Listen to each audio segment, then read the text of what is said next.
Hola, ¿qué tal amigos? Mi nombre es Emilio Acosta, soy miembro de Venezuela Colonial. Hoy vamos a tener una entrevista muy interesante. Vamos a tratar un tema muy poco tocado en el mundo de la historiografía. Se trata nada más y nada menos que de crónicas sobrenaturales.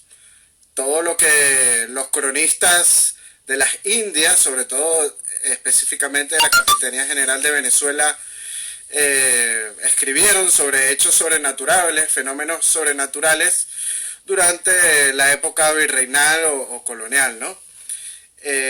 Vamos a tener un invitado de lujo. Se trata nada más y nada menos que de Fabián Capecchi van Schersberg. Él es investigador del Museo de Transporte de Caracas. Ha escrito varios libros sobre aviación y navegación marítima, y también es publicista. Ha trabajado en países de Latinoamérica como Brasil, México. También se encuentra trabajando hoy en día en los Estados Unidos. Estamos esperando que nuestro invitado se conecte. Un saludo a la gente que se está conectando. Saludo a Celebre Z7. Buenas noches. Saludo a Alejandro Irasquín, Am Nunes, a Ronnie 8364, Menememo. Y bueno, como les dije, vamos a tocar a Miguel Naf, M también, saludos. Vamos a tocar un tema muy poco tratado en la historiografía, que son estos fenómenos sobrenaturales, el cual los cronistas de Indias dieron cuenta en su época. Estamos esperando que se conecte nuestro invitado Fabián Capecchi para pasarle la invitación. Estamos esperando que nuestro invitado Fabián se conecte. Ya se acaba de conectar, vamos a pasarle la solicitud. Saluda a la gente que se va conectando. Paul Capecchi. Hola Fabián, buenas noches, ¿qué tal? ¿Qué tal? ¿Qué tal, Emilio? ¿Qué desde tal? Aquí, desde Madrid, España. Buenas tardes allá al otro lado del Atlántico. Sí, aquí buenas tardes, pero parece noche. Ya son las 5 y aquí está casi oscuro ya.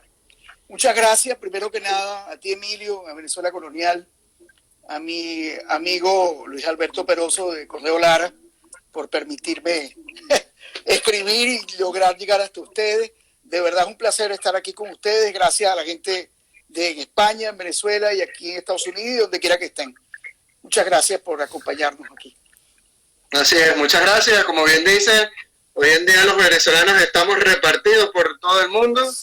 Estamos como en la época de Felipe II, ¿no? El sol no se oculta en el imperio.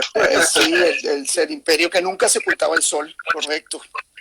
Correcto, así es. Bueno, hoy como le estaba contando a nuestra audiencia, vamos a tocar un tema que es muy poco tratado en la historiografía, que son las observaciones o crónicas que escribían los antiguos cronistas de las Indias sobre fenómenos sobrenaturales, ¿no? Avistamientos de centellas, y algunas leyendas de la época virreinal o colonial. Así que, sin más, paso las cámaras de Venezuela Colonial para ti y empieces con tu exposición. Muchas gracias, Emilio. Bueno, yo primero quiero aclarar algo. Las leyendas son parte de la historia. Las leyendas es parte de la cultura y sean ciertas o no sean ciertas, son parte de esa historia que también hay que tomar. Entonces, es importante que las revisemos también.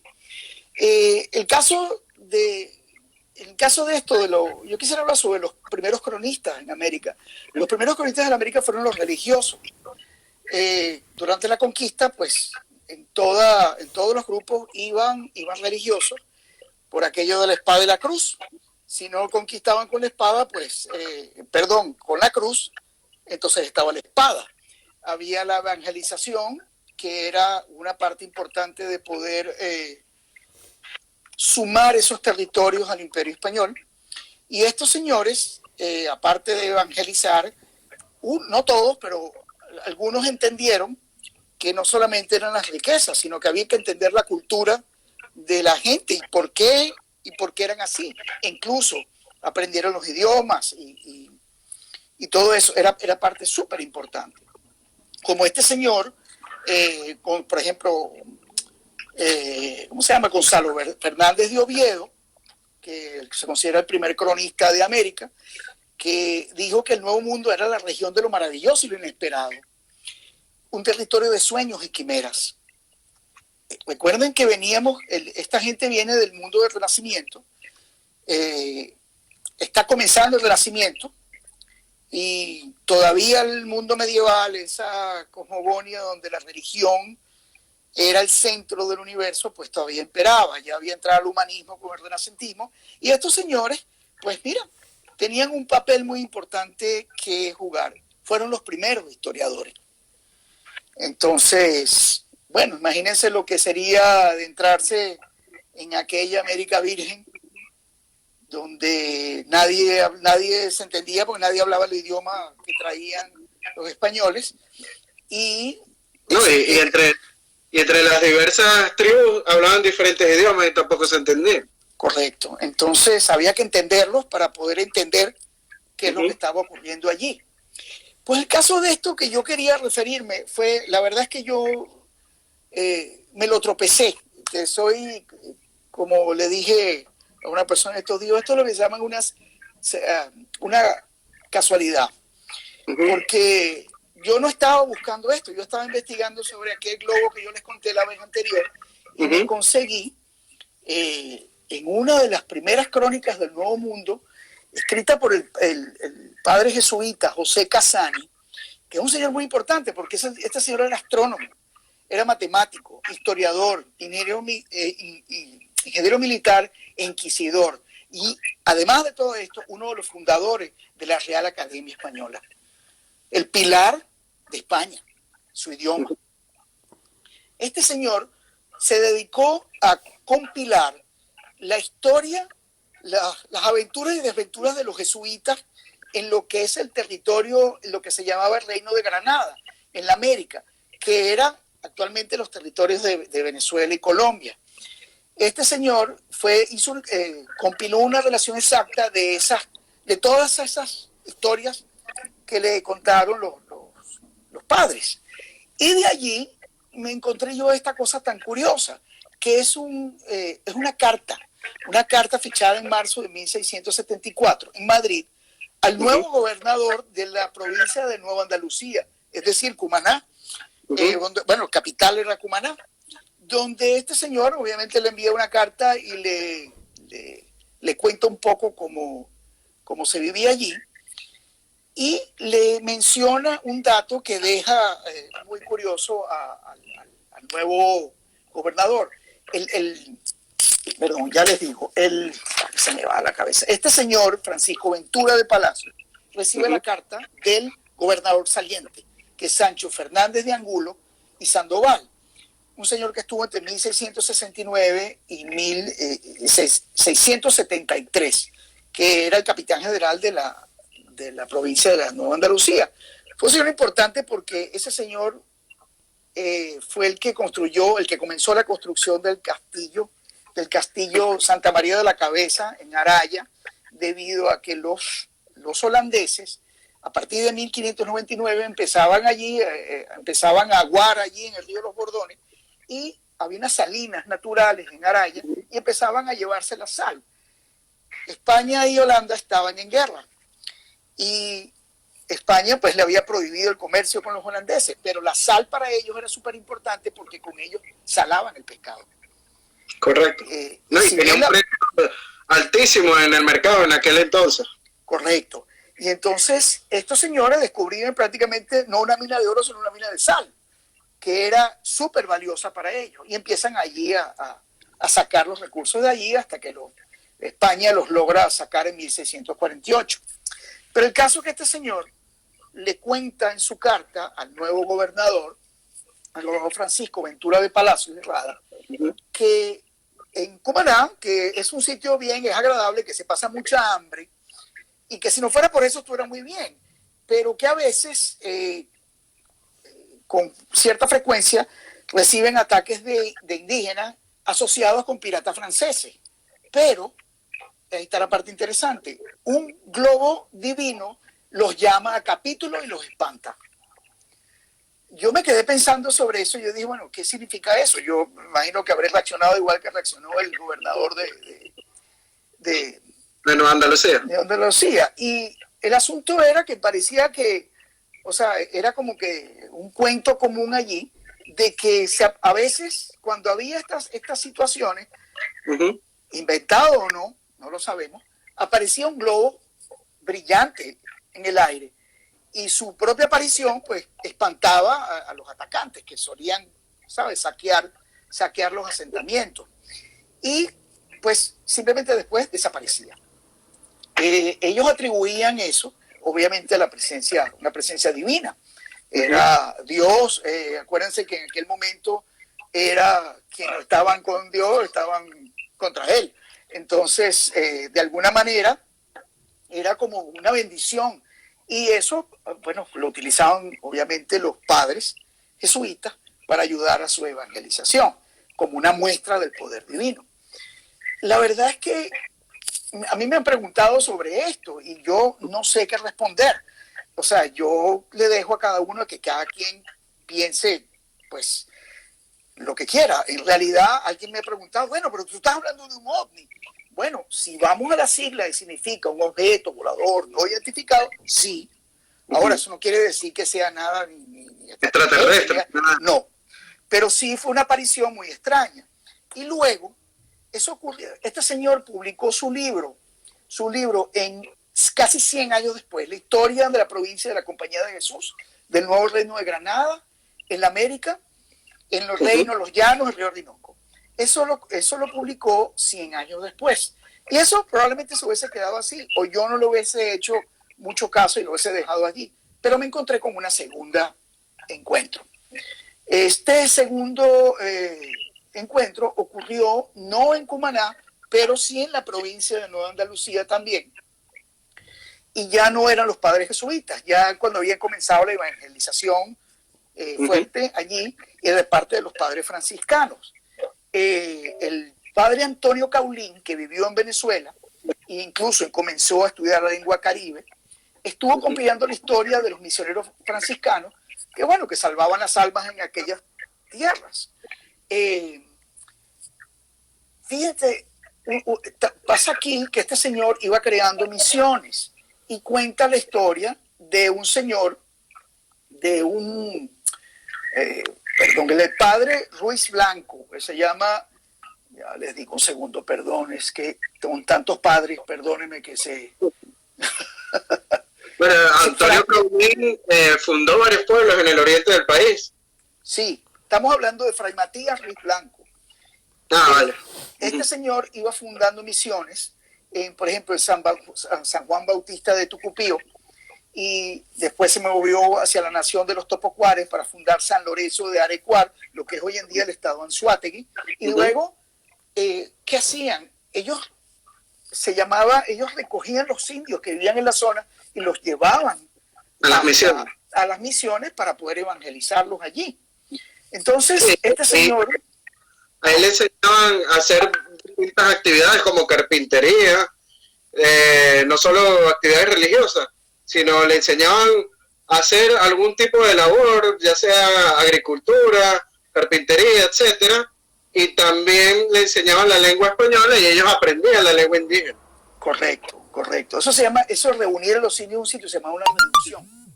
Era una reducción, correcto. Sí. Una reducción, eso, los reunían en un sitio y ahí para poder facilitar la evangelización. Bueno, pues este señor se movió iba evangelizando por todas estas zonas, ¿ok? Ellos después fundaron en San Lorenzo de Güere un sitio, una misión allí donde coordinaban el resto, ¿ok? Entonces este señor recoge la historia de este señor que cuenta que fue en una de esas incursiones, vamos a decirlo así, evangelizadoras, llega hasta orillas del río Unare, donde levantó una cruz de madera y fundó una nueva misión, la del apóstol San Pablo. Y ahí el padre Ruiz Blanco fue testigo de otro situación inexplicable.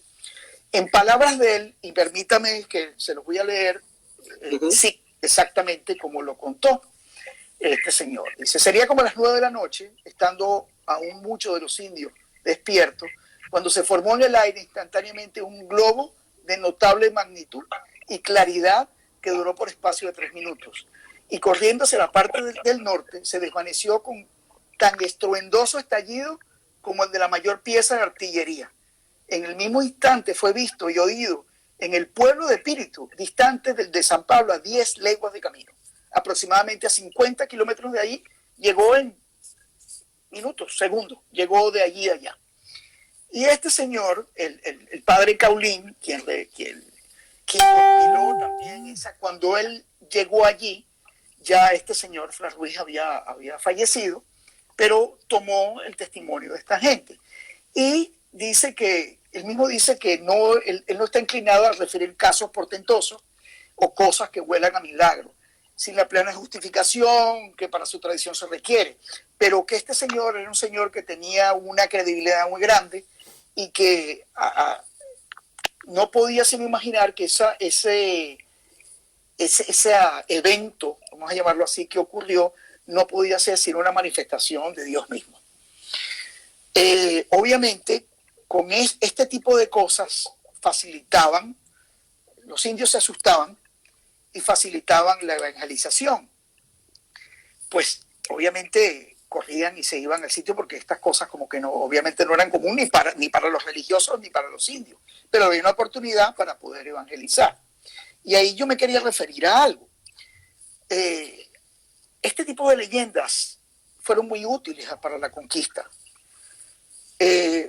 No exactamente estas, pero todo este tipo de leyendas, esta cosmogonía que existía allí, y mitos que llegaban a España, llegaban hasta allá, hasta Cádiz, pues allí se hablaba de este tipo de cosas y ese tipo de cosas ayudaban a movilizar, a motorizar la conquista.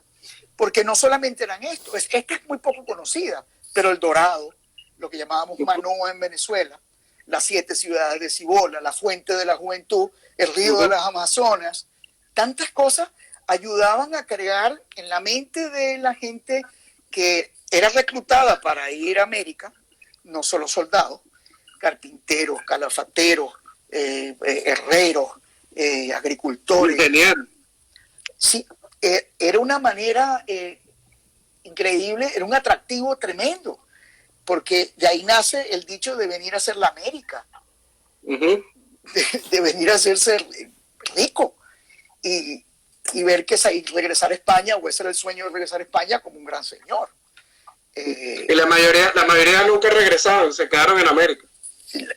Sí, la mayoría se quedó en América, o se quedaron bajo tierra, o se quedaron cuando se dieron cuenta que el verdadero Dorado no era aquel reino magnífico de calles asfaltadas de oro, sino era la tierra, era la maravillosa tierra que había y el clima, terrenos donde no había los cambios de temperatura desde donde ellos venían, y ese era el verdadero Dorado. Pero el Imperio Español se apoyó de esto para apalancar esa conquista, para motivar y hablar de eso, de venir a hacerse rico. Entonces fueron muy útiles este tipo de cosas. En el caso del que hablamos nosotros para evangelizar, pero en el caso del Dorado y la fuente de la juventud y las 7 ciudades. Ponce de León lo hizo famoso, la fuente de la juventud. Exactamente. Pensó que estaba en Florida, por cierto. Correcto, en Florida.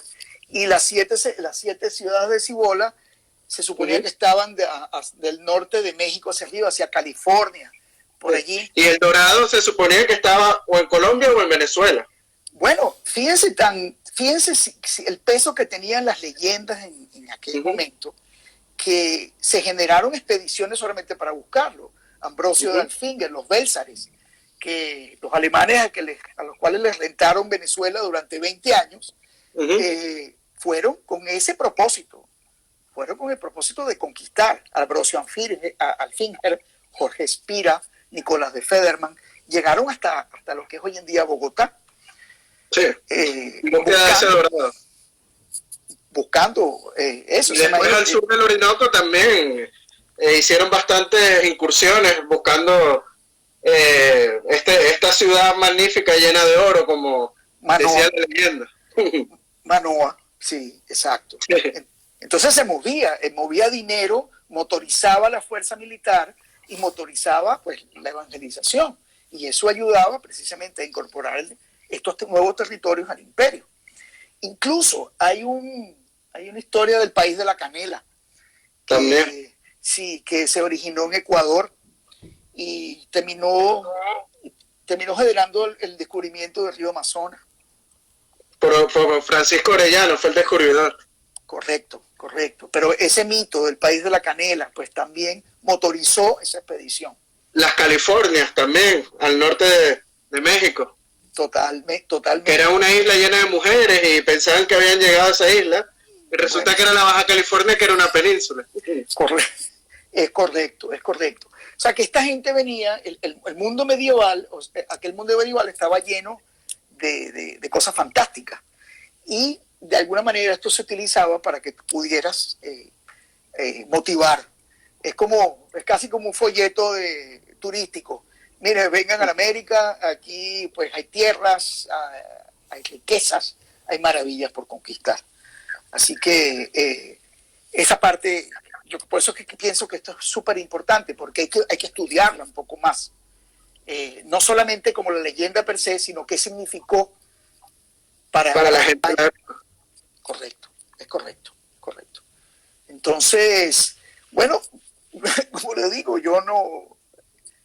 Esto de verdad para mí fue una sorpresa, porque de verdad que yo no esperaba encontrar algo con la palabra globo, y así fue que lo conseguí, básicamente. Y entonces me fui al libro y ahí lo conseguí, y alguna vez pues iré a España a ver en el archivo de Indias, a verlo, a ver qué más consigo esto, porque esto, la verdad, es fascinante. Sobre todo una cosa que ocurre 500 años antes de la invención del globo. 100 años antes de la invención del globo, de que los hermanos Montgolfier inventaran el globo. 1783. O sea que, por eso es que, como les digo, pues a mí esto me parece fascinante, el que podamos hablar de un evento de esta magnitud. Además, una de las cosas interesantes, y por eso coloqué la ilustración que coloqué en ese artículo que he publicado en Correo de Lara, porque aquí lo tengo, en Hamburgo, en 1697, o sea, un poco después, y en Nuremberg, 1561, hubo eventos similares. Ocurrieron eventos similares, sin ninguna explicación, que quedaron sobre todo en piezas de arte. El pintor alemán Hans Glasser debe ser, pues hizo un cuadro referente a ese evento de Nuremberg en 1561. Por eso me quedé pensando que si tendría algún tipo de similitud con esto. Y obviamente no había cámara fotográfica, no había pintura, sí, claro. No había nada. Y lo dibujaron. Luego. Sí. Y por eso fue que lo utilicé para este artículo de Globo Ilustrado. Sí, correcto.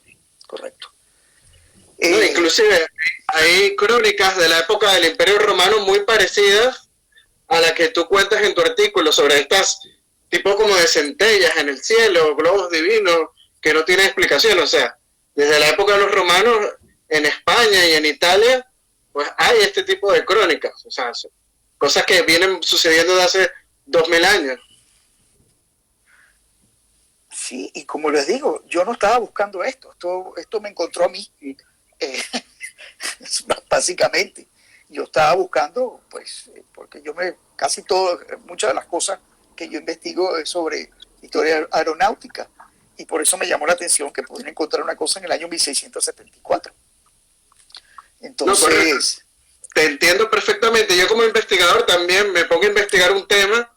Por ejemplo, estaba yo investigando sobre los astilleros de Maracaibo en la época virreinal, y di con que el galeón más grande de la flota de India en 1702 fue hecho en Maracaibo, y publiqué un artículo sobre ese galeón hace poco.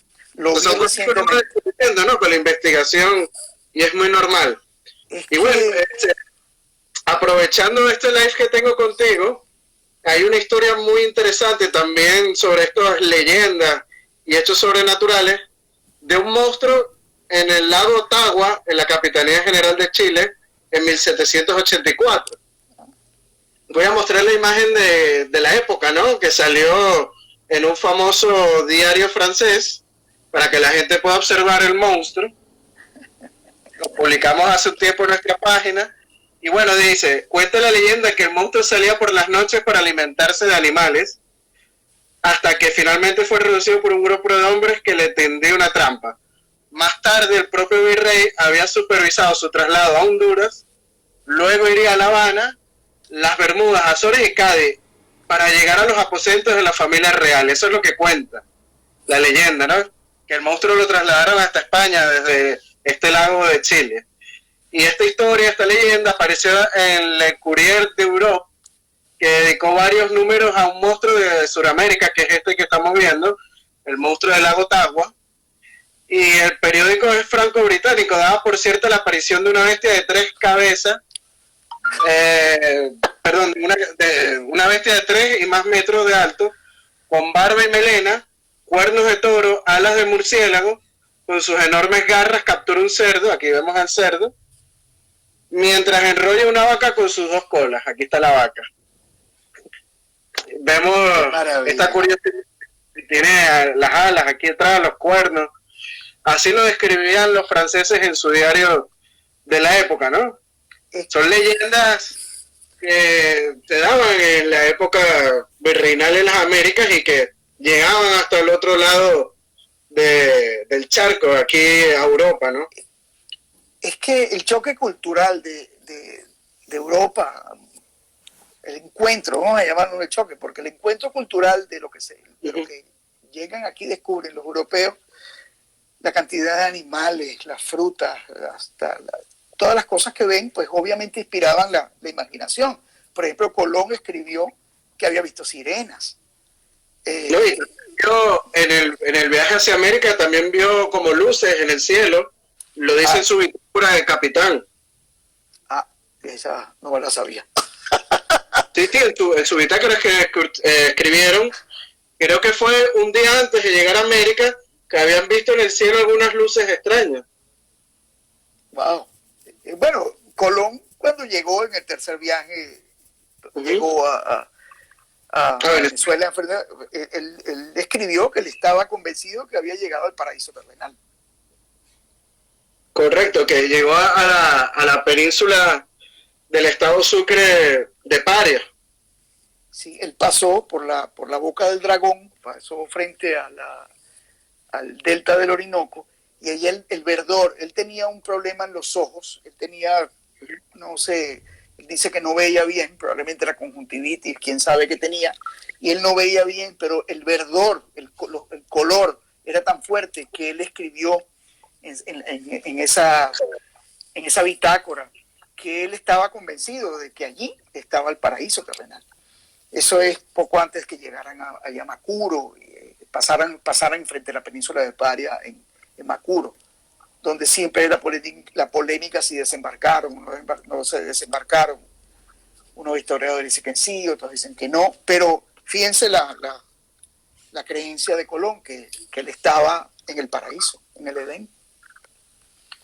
Entonces, no sé, me imagino al ver esas tierras tropicales, con palmeras y un verde tan llamativo, pues habrá pensado que había llegado al paraíso terrenal, como muchos se referían a la América en aquel entonces, porque veían ríos muchísimo más grandes que los de Europa, por ejemplo el Orinoco o el Amazonas, que son inmensos en comparación a los ríos de aquí del continente europeo, veían esas montañas tan gigantes como los Andes y sitios con desiertos y selvas, o sea, una orografía impresionante, pues dio mucho que hablar a estos exploradores que llegaron a la América, ¿no?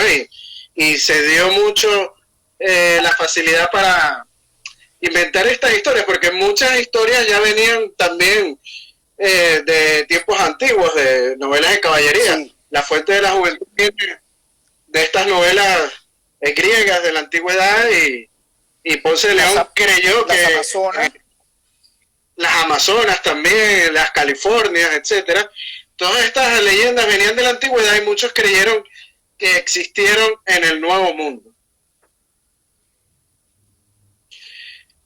Tenemos un problema de conexión con nuestro invitado, esperamos que pueda regresar. Ya acaba de regresar la conexión. ¿Me escucha? ¿No? Te escucho, Fabián, pero se fue. Ya regresamos, sigue, continúa. Ok. Sí, las Amazonas, que fueron un mito griego, también lo trasplantaron a América. Los indios, obviamente, para sacarse de encima a los conquistadores, pues les hablaron, aparte del Dorado, les dijeron a esa expedición de Alfinger que había una tribu de mujeres guerreras, tal como eran las Amazonas, aquellas que se quitaban un seno para poder disparar mejor el arco y la flecha o utilizar la lanza, y esta gente fue detrás de ellos a ver si lo conseguía. Y de ahí es que le ponen el río de las Amazonas. Igualmente, como dices tú, Plinio el Viejo habló en Europa hace muchísimos años antes de unos seres extraordinarios, como los blemios. Los blemios eran unos seres que tenían la cara en el pecho, tenían los ojos y la nariz y la boca en el pecho. Y Colón estaba convencido de que iba a haber ese tipo de seres, hombres con cabeza de perro. Había unos muy graciosos que tenían un solo pie enorme y saltaban, no recuerdo el nombre. Había unos que no tenían boca y no se alimentaban. De verdad que unas invenciones bastante simpáticas, o por lo menos hoy en día parecen simpáticas. No creo que en aquel momento serían muy bonitas, porque el terror que generarían en gente que no tiene cabeza, por ejemplo. Pero todo eso venía de Europa, y eso lo trasplantaron a la América. Y de allí fueron generándose no solamente las leyendas que existían, que venían de allá, las que estaban, hicieron nuevas. Por ejemplo, recuerdo que la leyenda del cacique de Guatavita, que era un cacique que vivía cerca de una laguna cerca de Bogotá, que se ungía de polvos de oro y navegaba hasta el centro de la laguna, y ahí hacía un sacrificio a los dioses, como arrojando a la laguna piezas de oro, miles de piezas de oro. Yo tuve la suerte de ir allí y ver la laguna, lo cual es una belleza, y leí la historia allí donde decía que los españoles perforaron hasta sacarle el agua a la laguna para poder encontrar el oro. Y luego los ingleses trataron de hacer lo mismo, obviamente que no lo encontraron, pero estaban convencidos de que sí, de que el cacique de Guatavita había un tesoro en el fondo de la laguna. Entonces, yo me imagino que se iban improvisando sobre la marcha esta serie de leyendas, e iban precisamente para alejar a los conquistadores de allí, los mandaban hacia otro lado, para que, vamos a decirlo, para marearlos en buen venezolano y alejarlos de allí. Sí, bueno, aunque el tesoro de los Quimbaya, como bien dices, o sea, el Museo del Oro en Bogotá está lleno de piezas de oro de esas tribus, y de los Quimbayas, que es el cacique que acabas de decir, y aquí en España, en el Museo de América, Colombia, le regaló algunas piezas Quimbayas y están expuestas en el Museo de América aquí en Madrid. Un regalo por los 100 años del descubrimiento de América por parte de Colombia al Reino de España, en tiempos ya de Alfonso XIII, ya finales del siglo XIX. Y yo tuve la oportunidad de estar en el museo y esas piezas arqueológicas Quimbayas de oro son impresionantes. Sí. Bueno, no sé si tienes algo más que decir, Fabián. Pues no, en realidad pues podríamos conversar de muchas cosas, pero precisamente para esto que quería conversar contigo, yo creo que está bien, porque como les digo, es muy escueto lo que hay, yo he escarbado más, toca seguir investigando aún a ver qué otras relaciones hay o si existen otros eventos registrados en el área en el año entre 1670 hasta casi 1740. Pero es un trabajo, es una investigación en ciernes, hay que seguir escarbando allí. Veamos, porque como digo, los cronistas no eran muchos, no eran abundantes, por lo menos lo que ha llegado hasta nuestros días no es tanto como quisiéramos. Bueno, vamos a pasar a las preguntas del público. Por aquí pregunta Alejandro Irauskin, ¿has visto el mapamundi de Urbano Monti? Sí lo he visto. Claro que lo he visto. A ver, otra pregunta del público. ¿Pueden seguir haciendo preguntas a nuestro invitado? ¿Alguna observación sobre ese mapamundi, Fabián? Mira, lo que recuerdo de ese mapamundi es que estaba ilustrado tenía como seres fantásticos. Monstruos. Sí, los monstruos. Tenía ninfa, había una ninfa, me acuerdo allí. No me acuerdo qué otros seres había. Sí, hay unos seres en el mar que parecen como, no sé, monstruos marinos, hay unas cosas que se ven, pero no recuerdo exactamente los seres que había. Es muy famoso ese mapamundi por los seres extraordinarios que dibujan. Exacto. De hecho, muchos marinos españoles en la época hablaban de las sirenas y es posible que tuviera algo de verdad, porque los manatíes, cuando tú los ves que salen del agua, pues parecen colas de sirena, ¿no? Parecen sirenas, correcto. Y además animales grandes. Sí, claro, del tamaño de una persona grande incluso. Correcto. Es posible que hayan observado manatíes, que son muy comunes de ver al norte del océano, del mar Caribe. A ver, otra pregunta aquí del público. ¿Algún dato específico sobre estos globos? Tamaño, velocidad, forma. Pregunta verde 1210. Se refieren solamente que eran globos y brillantes. Ambos testimonios hablan de que eran, o sea, no mencionan tamaño ni forma porque eran breves las apariciones, pero que eran brillantes. Eso es todo lo que dicen, no hay más. Correcto. Pregunta Alejandro Irauskin. Me llamaron la atención los patagones también. Y los gigantes patones. Sí, sí, los patagones, esa era otra leyenda, que en la Patagonia hubieron gigantes. Pero estos seres de un solo pie, que no recuerdo el nombre de verdad en griego, eran en Colombia. Yo viví en Colombia 2 años y recuerdo que ellos hablaban de un ser que se llamaba la patasola, que es muy similar a este tipo de personaje de un solo pie enorme que saltaba en vez de caminar, saltaba. No, bueno, la expedición de Solís en lo que es la Patagonia, la actual Patagonia, los indígenas los veían desde las embarcaciones y se veían gente de 2 metros, muy alta, ¿no? Correcto. Y con las extremidades gigantes, los pies, ¿no?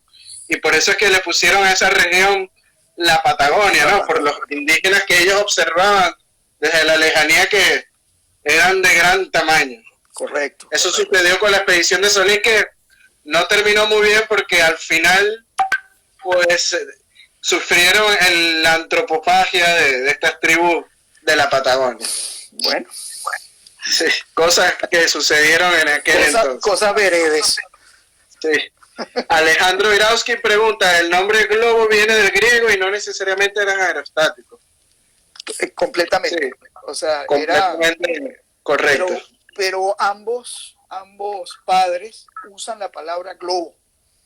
Uno en 1670, el gobernador habla de globo, y los dos, tanto el padre Caulín como el padre Casani, hablan de la palabra, utilizan la palabra globo. Yo, es una de las cosas que me digo, bueno, pero si no estaban inventados los globos, ¿cómo utilizan esa palabra? Bueno, no dicen una esfera, dicen un globo. Sí, bueno, en la antigüedad hacían globos, pero de los normales, ¿no? Que se inflaban normalmente con aire. Ha podido decir algo de eso, pero me llamó la atención que la palabra literal donde dicen en esas crónicas de 1741 es globo. Correcto. Bueno, vamos a revisar si hay alguna pregunta más del público. El profe Reinaldo dice, y al observar a los indígenas con sus vergüenzas al aire, me imagino que será que estaban desnudos en las crónicas, ¿no? Bueno, no lo dicen, supongo que no son tan explícitos. Ahí sí. No hablaban de la vergüenza. Al aire. Bueno, creo que no hay más preguntas al público. Bueno, de verdad que Fabián, encantado una vez más de tenerte en nuestro canal en Venezuela Colonial. Siempre es un placer contar con tus conocimientos. Sabes que las puertas de nuestra página están siempre a tu orden para cualquier escrito de investigación tuya, que son interesantísimas porque son temas muy pocos tratados dentro de la historiografía, y es bueno siempre que la gente las conozca y darla a conocer. Y bueno, estamos siempre a la orden para tus investigaciones y también para cualquier live de algún tema interesante que surja por ahí. Muchísimas gracias, Emilio, muchísimas gracias a todos, y de verdad espero volver a encontrarme, a toparme con algo interesante pronto para volver aquí y conversarlo con ustedes. Muchísimas gracias. Bueno, muchísimas gracias a ti, te mando un fuerte abrazo hasta los Estados Unidos, desde aquí, desde Madrid, España, y bueno, hasta la próxima. Hasta la próxima, pues. Gracias. Hasta luego.